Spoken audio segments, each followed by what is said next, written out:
Hello everyone, welcome back. This is the Fox reporting live from Silent Hill, California. It's a beautiful day in our apocalypse now. By the way, we didn't get any big budget boost for fancy lights. Not yet. This is how it actually looks outside. So I thought I would take the time for an ambience-inspired strange news segment about something real and happening. First, let's discuss the absolute nightmare fuel that is a fire tornado. Fire tornadoes occur when extreme heat and turbulent wind conditions get all crazy like Fight Night in Willy Wonka's bubble room. All these seething uppercuts create what is known as eddies, which are the little spiral currents that go against the mainstream, the underground currents, if you will. When this happens, they bash into each other with increasing heat, speeding up the process and forming tornado-like structures that sucks in debris and lawn furniture and noisy neighbors. If you're looking for devastating levels of clean, then these babies get the job done. We are mainly raising your blood pressure to describe what some are worried about happening again. The Car Fire of 2018 was one of the first recorded fire tornadoes in California. We recently had another one just down south a few weeks ago in the middle of August. Try to keep it in mind, but don't burn yourself out on it. Next on our list, I wanted to discuss how some California residents have begun buying their own personal fire trucks on Craigslist. That's right. For anywhere from $15,000 to $69,000, you can purchase your very own wildfire combat vehicle, complete with hoses, ladders, slide-out pump tray, spotlights, cargo baskets, and more. Hop into one of these babies, shoot on down to your nearest inferno, and help America out today. Your country needs you. Seriously though. I want one. And not selfishly either, I would totally utilize it to help my community. Maybe we could start a GoFundMe for some gear. I would love to assist the firefighters. The devastating heat wave and wildfire pressure has sparked concern with many worried residents. They've started looking into home and community defense with a reported over 1 million acres burned to the ground already in California. The state's running low on firefighters, trucks, and equipment too. Many places have gone as far as DIY solutions to solve their community issues. There's a company called Vans from Japan that is buying fire trucks from Japan, moving them here and selling them and making a good profit doing it as well. Check out a 2013 Peterbilt water truck as well. Tell me what you find.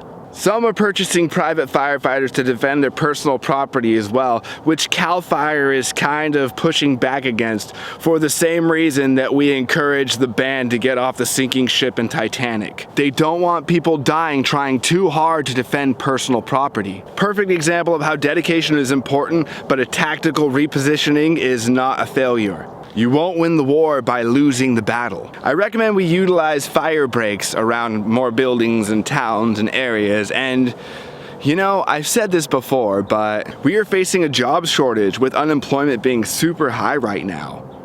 We are dealing with annual fires. They're becoming habitual. A lot of it is happening because we don't have people cleaning up the ground. We have all this old debris and dried up stuff that you see around me that's just ready to ignite at any moment. Even with COVID problems, we can mask them, send them out in small groups, do 6 feet social distancing, maybe have them take different vehicles, you know, all while doing an invaluable service to us, to Smokey the Bear, and to Captain Planet. He's our hero. Before I go, let's talk about air quality and how to measure it, because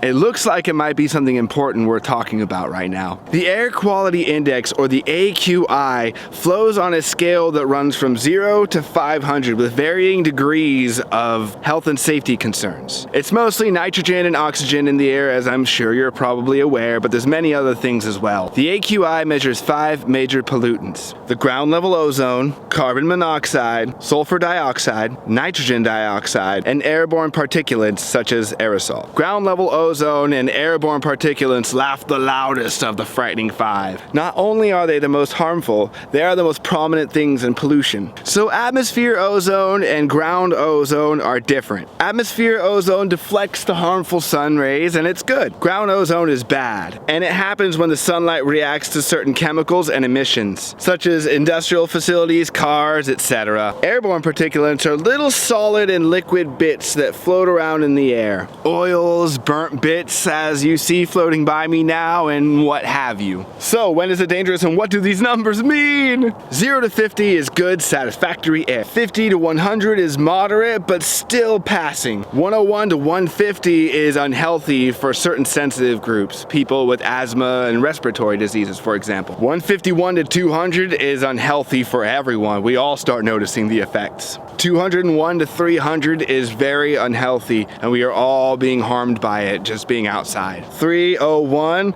to 500 is hazardous. The population will likely be affected. The population will likely be affected is a nice way to say people will probably die immediately if they go outside. I didn't find a rule of thumb sort of thing for this measuring, but if you guys know one, go ahead and let me know in the comments for further education and enlightenment. If you're worried though, you can purchase an air quality tester online for about $50 and up. I know we've had some laughs today, but these fun community gatherings also have some serious degrees. Hopefully, only the first or second degree. Joking aside, everyone please be safe out there. Be alert. Make good decisions. Remember to check on your neighbor when you can. We are all a community, and the only way forward is together. United we stand.